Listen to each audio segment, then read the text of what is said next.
Hi friends, welcome మన ఉమ్మడి వంటలు ఛానల్కి. ఈరోజు నేను చూపించబోయే recipe baby potato fry. Baby పొటాటోను బాగా శుభ్రంగా 2 టైమ్స్ మట్టి పోయేంత వరకు కడుక్కొని మనం కుక్కర్లో వాటర్ వేసి కొద్దిగా సాల్ట్ వేసి ఉడికించుకున్నాను. ఇలా కొన్ని తీసాను, ఇవి కూడా తీయాలి. ఒక చేత తీయడం సాధ్యం కాదు కాబట్టి ఇంకో చేత తీసిన తర్వాత చూపిస్తాను. ఈ ఫ్రైకి సరిపడా ఆయిల్ను వేడి చేసి పెట్టుకున్నాను. ఇప్పుడు ఈ ఒలిచి పెట్టుకున్న పొటాటోస్ను 1 by 1 మనము ఇలాగ చిన్నగా వేసుకోవాలి.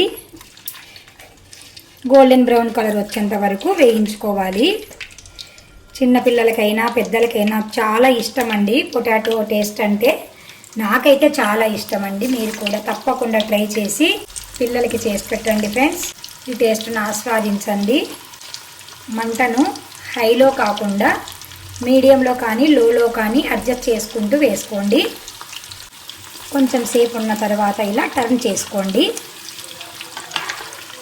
చాలా బాగుంటాయండి. పప్పన్నంలోకైనా కలర్ రైస్లోకైనా ఇది చాలా చాలా బాగుంటాయి. మీరు కూడా తప్పకుండా ట్రై చేసి మీకు ఎలా వచ్చిందో మాకు చెప్పండి ఫ్రెండ్స్ కామెంట్ రూపంలో. అప్పుడప్పుడు వీటిని ఇలా టర్న్ చేసుకుంటూ ఉండాలి. ఎందుకంటే ఒకే వైపు ఉంటే ఒకే వైపు కాలుతాయి, మరి ఇంకొక వైపు కాలవు కదా. అందుకని ఇలా టర్న్ చేసుకుంటూ చూసుకుంటూ ఉండాలి.